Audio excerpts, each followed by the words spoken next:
దస్తగిరి గారికి ఎమ్మెల్యే అందరికీ నా నమస్కారం. ముఖ్యంగా ఏమంటే ఈ రోజు మనం ఎందుకు ఇది చెప్తున్నామంటే దక్కుతుంది ఇంకా రాబోయే రోజుల్లో కానీ ఇక్కడ ఎందుకంటే మీ నియోజకవర్గమే ఐఏఎస్లు జైలుకి ఐపీఎస్లు జైలుకి ఈ రోజు పరిస్థితి చూస్తా ఉంటే ఎక్కడ చూసినా మన మీడియాలో పార్లమెంట్ తీసుకుంటే నేను 4 విషయాలు పంచుకుంటాను. కర్నూలు పార్లమెంట్ లో 7 అసెంబ్లీలు ఉంటే 7 అసెంబ్లీలోకి వెళ్ళా రిజర్వ్డ్ అసెంబ్లీ అంటే మనది ఎస్సీ అసెంబ్లీ మనది కోడూరు అని మీకు అందరూ తెలిసే విషయమే. కానీ మహానుభావులు ఎంతమంది ఉన్నా కూడా ఈ కోడూరు నియోజకవర్గం నుంచి కర్నూలు పార్లమెంట్ లో అత్యధిక మెజార్టీ ఎంత అంటే గణనీయమైన మెజార్టీ ఇచ్చినటువంటి నియోజకవర్గం కోడూరు. ఎందుకంటే మనకు విష్ణువర్ధన్ రెడ్డి గారి యొక్క నాయకత్వంలో ఆ రోజు ఎలక్షన్ లో ఏ విధంగా జరిగిందో మీకు అందరూ చూసిన విషయమే. ఏకపక్షంగా ఆయన ఆ నిర్ణయం తీసుకొని ఖచ్చితంగా ఈ 7 అసెంబ్లీకి వెళ్ళా బలమైన మెజార్టీ రావాలని చెప్పేసి ఎంతో తపంతో దాదాపు 34,000 మెజార్టీ తీసుకొచ్చారంటే ఆశామాషి విషయం కాదు. కాబట్టి అంత బలమైన నాయకత్వం మనకు ఉందంటే ఆ నాయకత్వం కింద మనం అంతా ఇక్కడ కూర్చున్నామంటే నాకు చాలా గర్వంగా ఉంది, చాలా సంతోషంగా ఉంది. ఎందుకంటే నిన్న చంద్రబాబు నాయుడు గారు వచ్చేవాడు మీకు ఎందుకంటే కొన్ని విషయాలు మీకు తెలియవు, నేను చెప్పాను, నా బాధ్యత.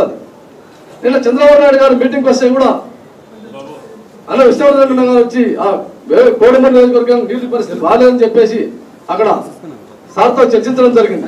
ఎందుకంటే ప్రత్యేక ప్రణాళిక దానికి కార్యాచరణ ఏర్పాటు చేయాలా విష్ణువర్ధన్ రెడ్డి గారు ఉండగానే ఈ కోడమూరు నియోజకవర్గంలో నీటి సమస్య అనేది ఉండకూడదని చెప్పేసి పరితపిస్తా ఉన్నారు. వాస్తవంగా ఎన్నో రకాలుగా మేము చంద్రబాబు నాయుడు గారికి పోతే కూడా సార్ ఫైల్ పట్టుకొని దాన్ని చేయాలని చెప్పేసి ఒక సంకల్పంతో ఉన్నారు.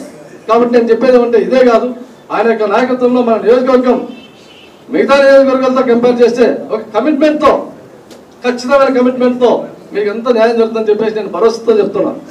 అంతే. లోకేష్ గారు అయితేనేమి చంద్రబాబు నాయుడు గారు అయితేనేమి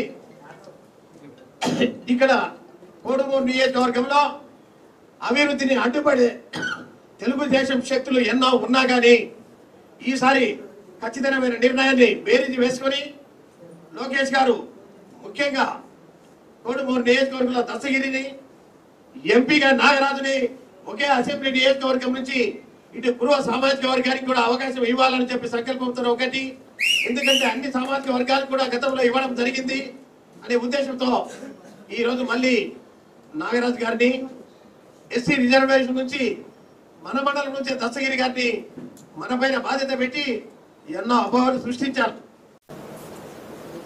మన నియోజకవర్గంలో మన శ్రేయోభిలాషులైన కుటుంబాలు ఉన్న దాంట్లో ఈరోజు పంచలింగాల నాగరాజు గారిని ఎంపీపీగా చేయాలని ఏ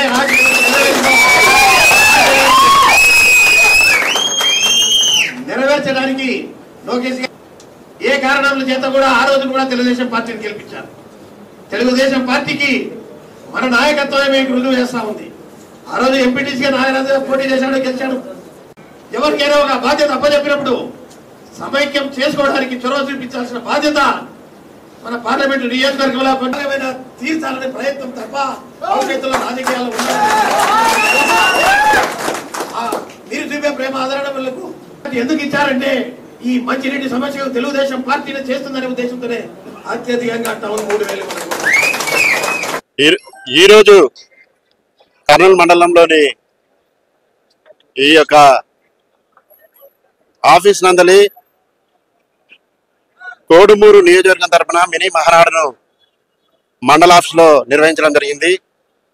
ఈ మహానాడుకు విచ్చేసినటువంటి 4 మండలాల నియోజకవర్గ ప్రజలకి, ఎంపీటీసీలకి, సర్పంచులకి, ప్రతి ఒక్కరికి నా యొక్క ధన్యవాదాలు తెలియజేసుకుంటున్నాను. అలాగే ఈ కార్యక్రమానికి జిల్లా అధ్యక్షుడైనటువంటి తిక్కారెడ్డి గారు, KDCC bank chairman D Vishnuvardhan Reddy గారు, అలాగే కర్నూలు జిల్లా ఎంపీ గారు అయినటువంటి నాగరాజన్న గారు, ప్రతి ఒక్కరు ఈ ప్రోగ్రాంకి రావడం చాలా సంతోషకరం. మహానాడును రాష్ట్ర వ్యాప్తంగా 27, 28, 29 రోజులలో ఈ నెల జరుగుతుంది. ఈసారి రాయలసీమ ప్రాంతమైనటువంటి కడప జిల్లాలో ఏర్పాటు చేయడం చాలా సంతోషకరం.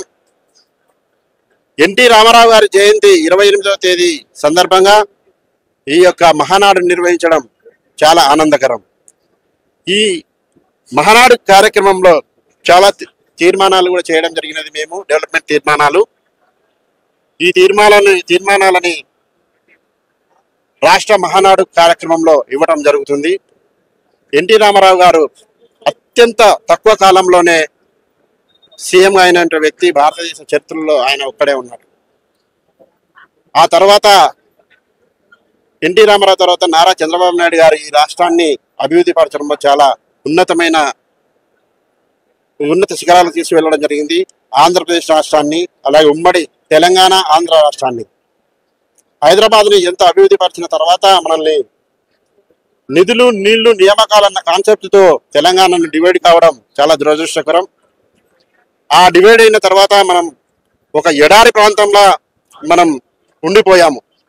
ఈ రాష్ట్రానికి నేనున్నానన్నట్టు నారా చంద్రబాబు నాయుడు గారు ఈ రాష్ట్రాన్ని అభివృద్ధి పథంలో నడిపించి ఆ తర్వాత 2019 తర్వాత ఒక నియంత పాలన అయినటువంటి వైఎస్ జగన్మోహన్ రెడ్డి గారు వచ్చి వైఎస్ఆర్ పార్టీ స్థాపించి ఆయన ఈ యొక్క రాష్ట్రానికి రాష్ట్ర ముఖ్యమంత్రి అయిన తర్వాత ఈ రాష్ట్రంలో ప్రతిదీ అంటే ప్రతి వ్యవస్థని చిన్నాభిన్నం చేసిన వ్యక్తి ఎవరైనా ఉన్నారంటే అది ఒక వైఎస్ జగన్మోహన్ రెడ్డి.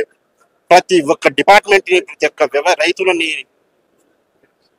ప్రతి వ్యవసాయ రంగాన్ని అన్నింటినీ కూలదోసి పరిశ్రమలని కూలదోసిన వ్యక్తి, రాష్ట్రాన్ని సర్వనాశనం చేసి ఆర్థిక వ్యవస్థను చిన్నాభిన్నం చేసిన వ్యక్తి ఎవరైనా ఉన్నారంటే అది వైఎస్ జగన్మోహన్ రెడ్డి. అందుకు ఇంతరాన చేశాడని చెప్పేసి 2024లో నారా చంద్రబాబు నాయుడు గారిని విశ్వసించి అత్యధికంగా అఖండ విజయంతో ఆయనని 164 సీట్లతో అంటే కూటమి ప్రభుత్వంగా ఏర్పరిచినందుకు ఈ రాష్ట్ర ప్రజలకు ప్రత్యేక ధన్యవాదాలు తెలియజేసుకుంటున్నాను.